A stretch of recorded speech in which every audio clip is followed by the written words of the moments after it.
జనరల్గా తెలుగు బాగానే మాట్లాడతారుగా మీరు? లేదు, కొంచెం కొంచెం, but with lot of difficulty.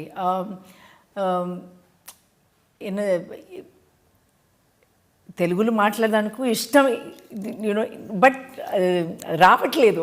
I think I just need more practice. I think that is my. రోజు మీరు ఒక అరగంట అయినా తెలుగు మాట్లాడుతుండాలి. I know I should take tuitions and at least you should keep on seeing Telugu films. Yeah, exactly. Something. I will. Ippudu after Attarintiki Daredhi, what was your travel in Telugu film industry? How do you look at it?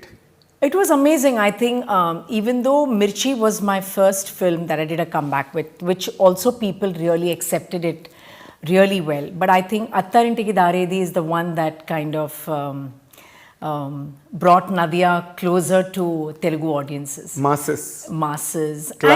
Classes. Everybody. You became a household Atta. I very well remember the first time director Trivikram actually came to me with the subject, and when he narrated the script and gave me an idea of my character, I said, I don't know if I really want to do it. I don't know, because you might get stereotyped and I'll get the same kind of roles again and again. So he said, believe me, this Atta will be different from any Attas you've seen so far.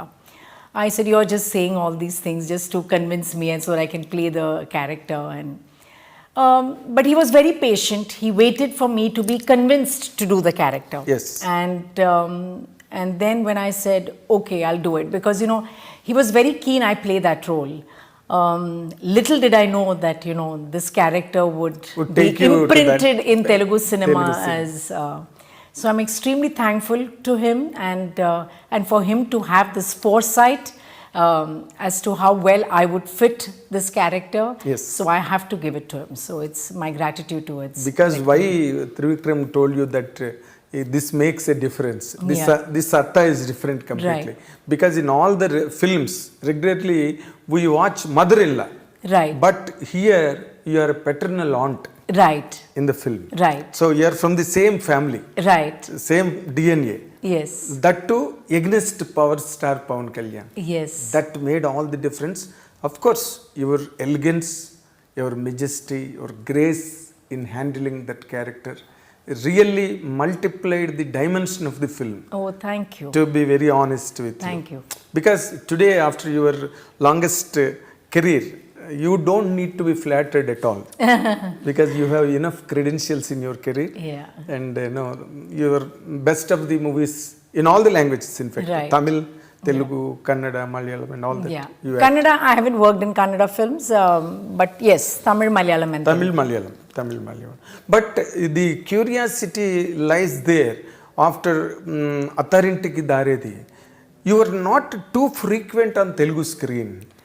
Was there any apparent reason for that? No, nothing at all, because after that is when I did Drishyam. So just after Attarintiki Daredhi, I was signed for Drishyam, and I did both the Drishyams 1 and 2, and then I did Na Peru Surya. I did do a few films. It's just that I don't take on many films one after the other. I like to give myself that break before I do another film. It's for me to kind of just come back more energized, come back with a better perspective. And for a woman, it's always hard to kind of balance home and work. So yes. I want to kind of, strike that balance. Strike the balance. Yeah, so as much as I can. Yeah, as much as you can. It directly means that you give a lot of importance and pay attention to your personal life. Oh yes, very much, because that is where my heart is, honestly. And I think, as I've always said, that cinema is my passion, but it's not my priority. So even when I'm shooting, and even if I finish a shoot by 6 o'clock, I run back home. I just like to be in that space. You don't while away anywhere? No. I just rush back home, no matter whatever time the flight might be. It's just my little cocoon, my home. Your small home. Yeah. Small home. Yeah, it's not house. Yeah, it's a small home. It's a home. Yeah, it's a home. But after being so busy and engrossed in a career that has left you pauseless for a few decades, how could you handle that life that has nothing to do with the cinema for a longer space? Oh, I think I absolutely enjoyed that phase of my life as well, because I never take my stardom very seriously. For me, this is all a big bonus in my life. What matters to me is all the small little blessings I see every day in my life. The time I can spend with my family, my friends, without carrying the baggage of an actor. I can just sit and say what I want and not being judged by, or anything of that sort. I just like that personal space. So as I said, even my acting career, I've always looked at it as a 9-to-5 job. It's a job. Okay. It's not about whether you're a star or this is what is required of you, this is how you behave or anything.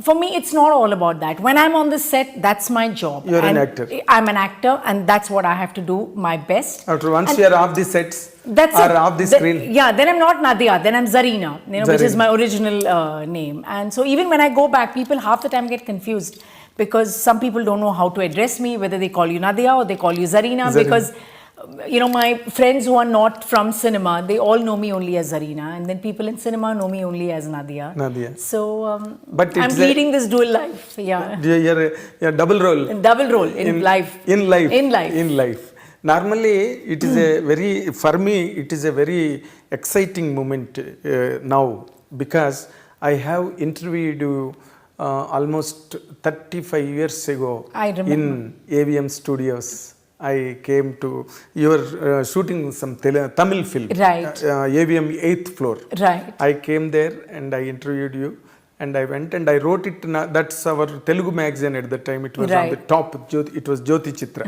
The next week, I brought it and gave it to you. But you do not know how to read Telugu. Then I would have made you read it. I would have asked you to read it. I read it and I explained it in English.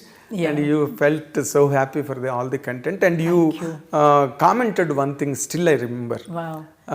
You told me that I told you something and you have glorified and glamorized and it put it in a right order without any confusion. Even sometimes I miss to tell you completely, you have filled the gap and completed it for a reader's. I agree. I'm sure I must have said it because sometimes you give interviews, and especially when it's print. On today even, with the power of editing, anything can be changed at any moment. But with print, what happens is, like, you have a one-on-one conversation, and sometimes the tone of the interview can completely change. Can be. And it loses its essence and it gets focused on something else. So I think that's what I must have noticed in your writing, is that, I must have said something which is probably I meant it from my heart, but I couldn't express it with words.